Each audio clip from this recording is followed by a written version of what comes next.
From 1970, a song sometimes credited to the Beach Boys, but one that was actually a side project for Dennis Wilson, a song called Lady, or Fallen in Love. Listen, nothing's ever easy in the world of the Beach Boys, but that song was recorded by Dennis Wilson and Daryl Dragon and released under the name Dennis Wilson and Rumbo. The sad passing of Daryl Dragon back in January of this year prompted several mentions in obituaries of his work with the Beach Boys. Here to discuss that and other notable goings-on in the world of the Beach Boys is editor of Endless Summer Quarterly magazine, David Beard.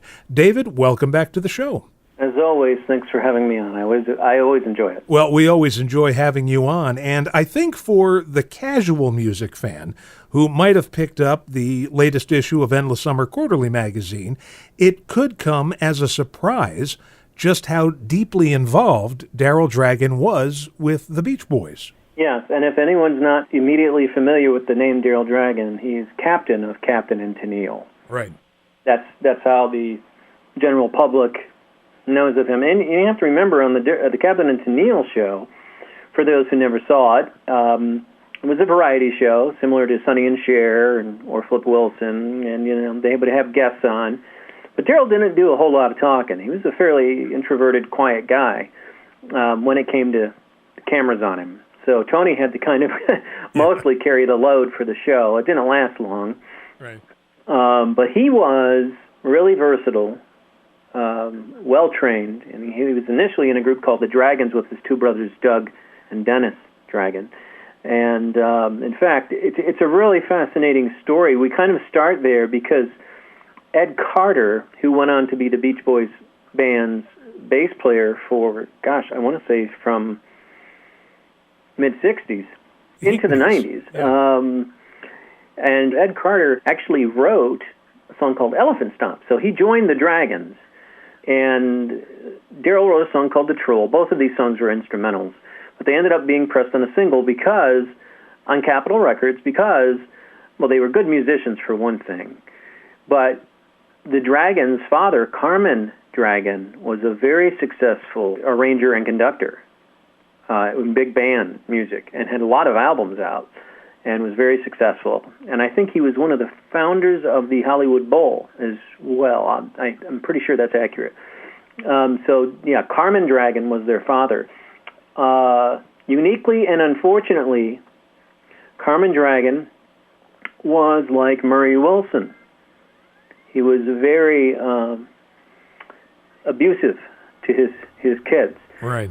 Physically. So Dennis Wilson had a lot, the Wilson brothers had a lot in common other than music, had that in common with the Dragons. And all three of the Dragons ended up playing in the Beach Boys band at one time or another. Daryl was hired in the fall of '67 and was with the band until '72 because going into '73, he and Tony kind of began to embark on their own. They were playing in between Beach Boy tours. They'd play small bars and things like that to kind of hone their craft. Daryl was just a really versatile keyboardist.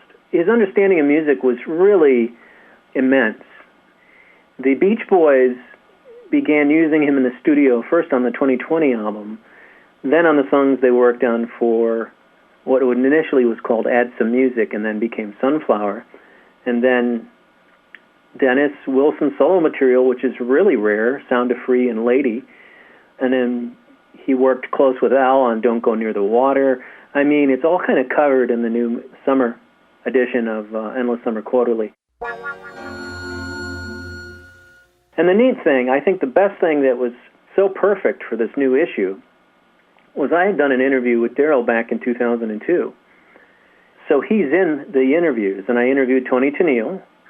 I got some nice comments from Mike Love, Al Jardine, and Bruce Johnston, and then Ed Carter, Blondie Chaplin, Doug Dragon, Billy Hinchy, Mike Kowalski, and Joe Peskin, who are all in the touring band at one point or another during Daryl's tenure in the group. So they all had the interaction.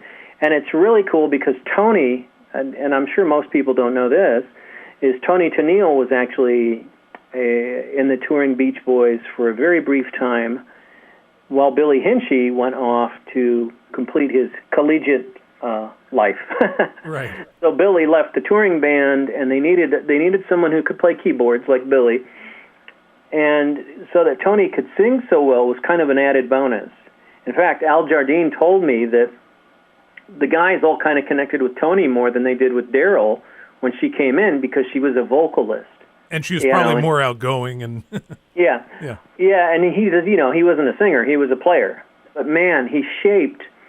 If anybody's a fan of the Sunflower music, like Forever, Daryl's hand is all over Sunflower. It's all over the Surf's Up album. It's Cuddle Up from Carl and the Passion, So Tough. He co-wrote with Dennis. We don't need to know the writing credits to enjoy a song, but it's always interesting to understand how something was created and how it developed and who was involved. When you find out it's people like Daryl Dragon, the guy who went on to do Muskrat Love and Love Will Keep Us Together. I mean, it's... He became the symbol of what was later called yacht rock. That entire genre of music is sort of based on and he had the hat. Go with it. Exactly. Yeah. I didn't even think about that. That's funny. But yeah, he was so gifted. I mean, there's a lot of fans, Beach Boy fans, who are kind of all about, Sunflower through Holland.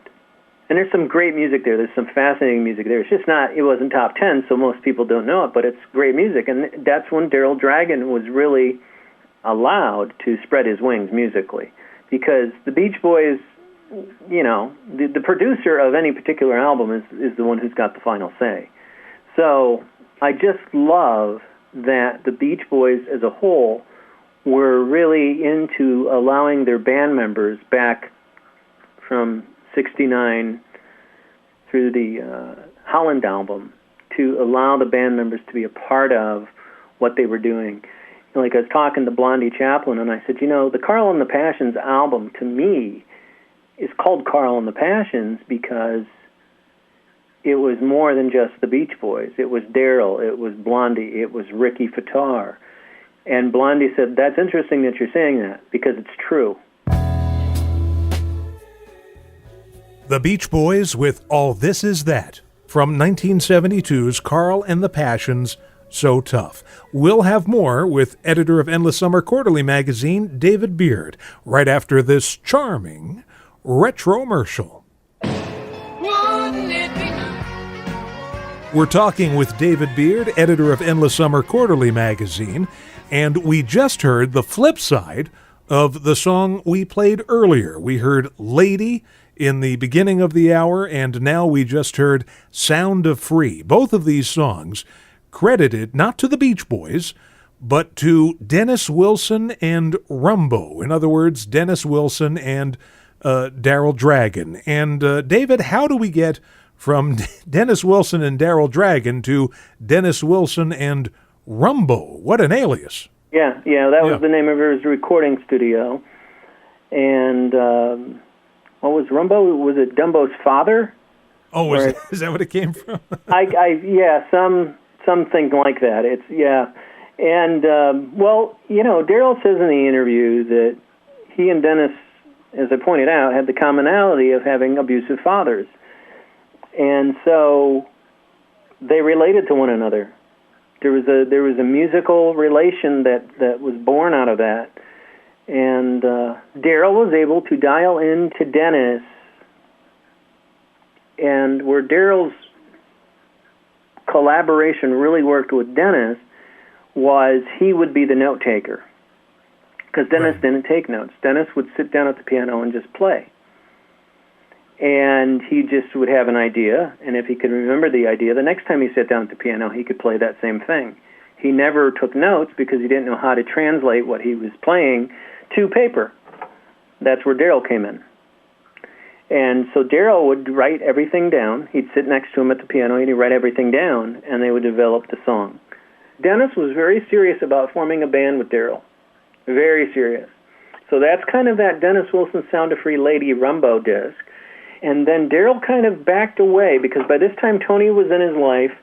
Dennis got, kind of whipped up about that. That was a threat to him, which makes sense because Daryl was writing with Dennis, then Tony came along, and Dennis could see that there was a spark there. Yeah. Because they were on tour with him. Well, I think Daryl made the right decision. Well, he told me that he did not want to pursue a career with Dennis because Dennis was unstable. Daryl had already been through that with his brothers. He said his brother Doug would just drink and take his clothes off and run around the stage because they're the kids of Carmen Dragon, so they have to act out. So drawing negative attention and losing control, Daryl wanted nothing to do with that.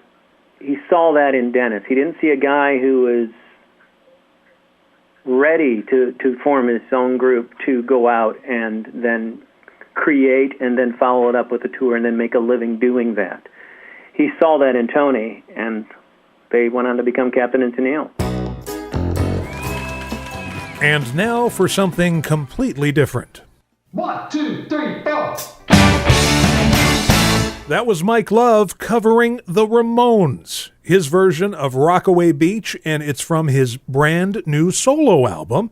David, tell us all about it. Yep, it's Mike Love has just kind of been churning out albums here 3 years in a row. It's an interesting thing because Mike's first solo album, officially released solo album, it's in 1981, was Looking Back with Love, and 36 years later, he released Unleash the Love in 2017, and that's kind of a leisurely pace. Yeah, that sings. And I don't, you never know when these guys are ready to stop and create. And Mike's always been known more as the tour guy. We always know we're going to see Mike in concert. So for Mike to put out a 2-disc set, followed by a Christmas album in 2018, and then follow it up with a summer album in 2019, it's neat, for lack of a better word. But anytime you have a Beach Boy, any member of the group, who's putting out an album during the summer, I think that's as good as it gets. And the neat thing about this new album, there's several different producers that were involved. There's Sam Hollander, who just got nominated as the #1 rock songwriter by Billboard magazine. The Christmas album, Sam worked with the guy Steve Greenberg. And the way that the Christmas album and this new album were both set up, and I don't think this is on purpose, I just think it's due to song selection. The Christmas album, Sam and Steve Greenberg with Josh Edmondson co-producing, and I'll talk about Josh in a second. They did 5 songs here, I think, on the Christmas album. 4 songs. Michael Lloyd, who produced Unleash the Love for Mike, had 2 songs on the Christmas collection. And then Scott Totten comes along, who's Mike's music director for the Beach Boys band, and he produces the All Love Christmas Carol section. And then for 12 Sides of Summer, it's very similar. Sam and Josh produced California Beach, which is a song that dates back to '79 when it was initially called Skate Town, USA. Surfin' Safari, the Dave Clark song, over and over and over again, done very calypso. It doesn't even sound like the Dave Clark's 5 song. And then On and On and On, which is an ABBA track. It's a fairly obscure song. If anyone has the Looking Back with Love album from '81, this is a different version. And then Scott Totten produced California Sun, Keeping the Summer Alive, Summertime Blues, Rockaway Beach, and Here Comes the Sun. It's Okay, featuring Hanson, was produced by Michael Lloyd. And then The Girl from Ipanema was produced by Paul Ferroso. And Paul is someone who's been a collaborator of Mike's for a very long time. Paul first worked with Mike in 1978 on Mike's very first solo effort called First Love.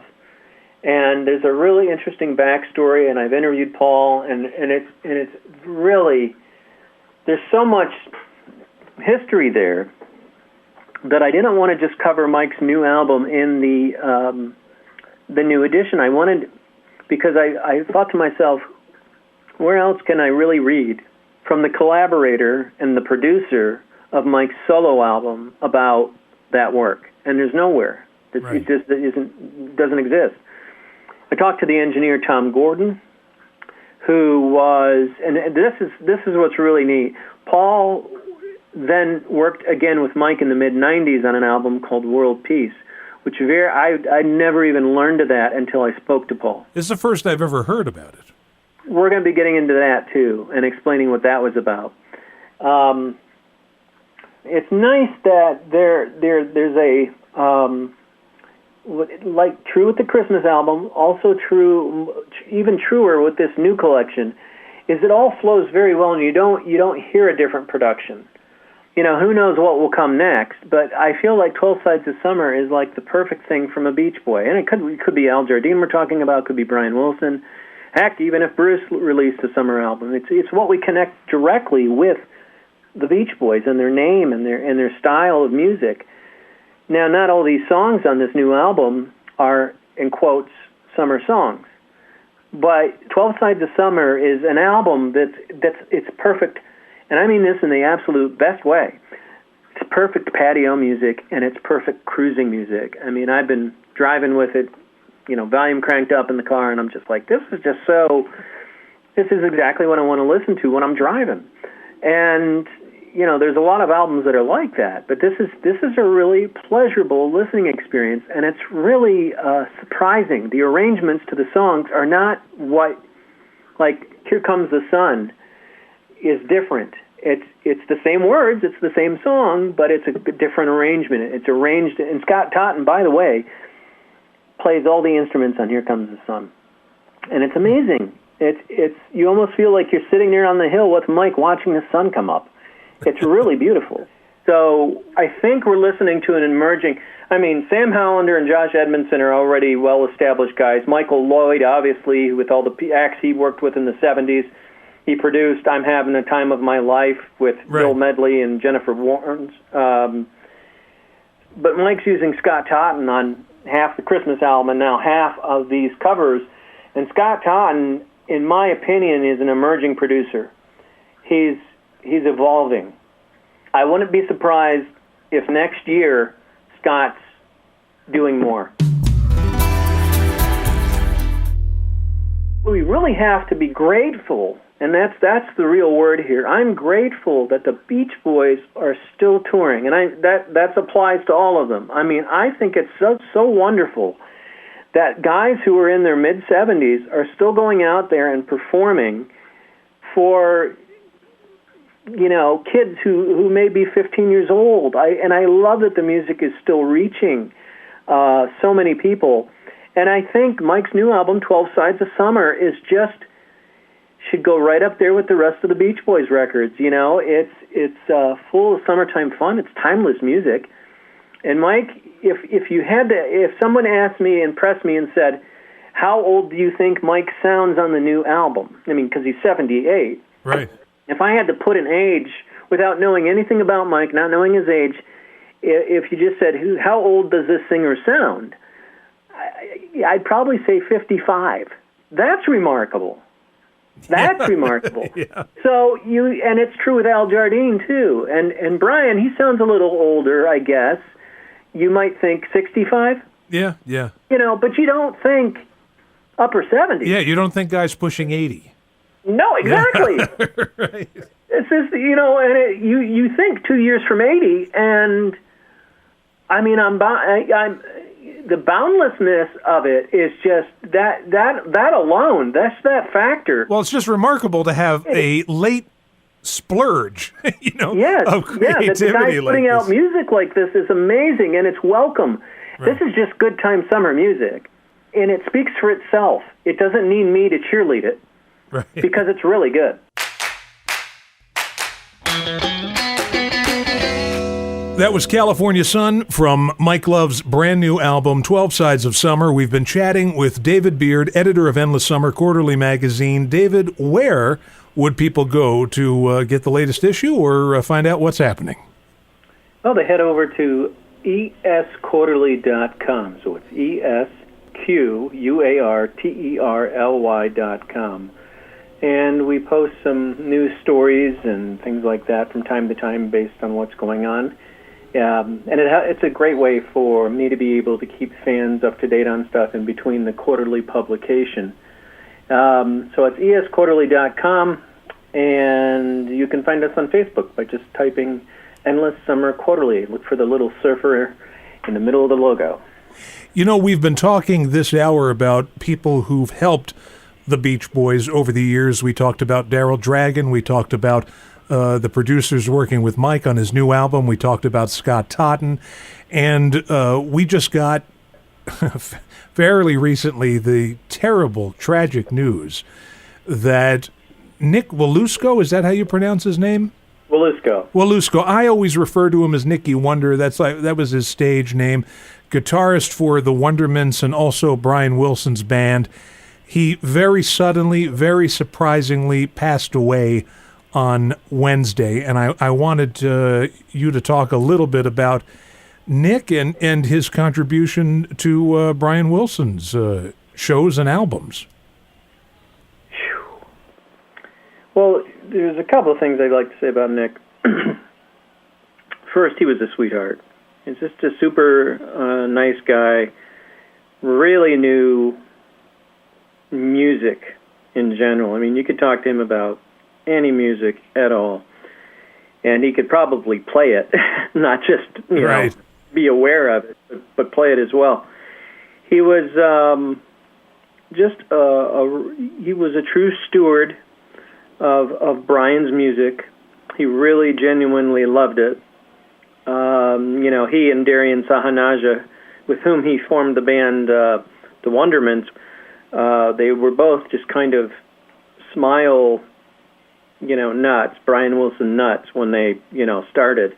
And I don't think they ever had any idea they'd end up with Brian, playing with Brian. But it's deserved. I mean, they, if you went to see Brian Wilson in concert, let's just say, as an example, the Pet Sounds in its entirety, you would get to hear Nick play the instrumental Pet Sounds. That lead guitar, he had it note for note. And it was actually, as the years went on, once I saw Pet Sounds in its entirety for the first time back in '99, as the years went on, when it was performed again, that was always the highlight for me, is when Nick would play the lead on that song. Because he just nailed it every time. And his contribution to Brian's catalog and music, I don't even know how to articulate it very well. I mean, that if there's any good thing about when we lose musicians, is that we have them in the recorded format. Right.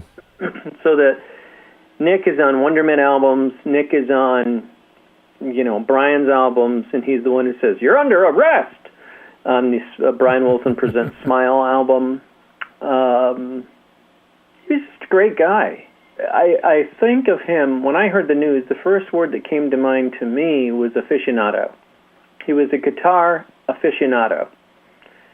And he didn't live in the social media world that most people do. He was not even on Facebook. Just not his bag. And look at all the attention he's gotten without being ever on Facebook. I mean, Rolling Stone did an online article today about him. Someone said it online, and I don't remember who I read that had posted it, that they knew Nick.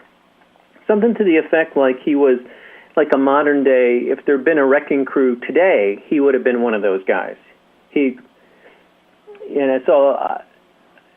My greatest accolade that I can give him is that he was a quality of a man, as gifted as he was as an artist.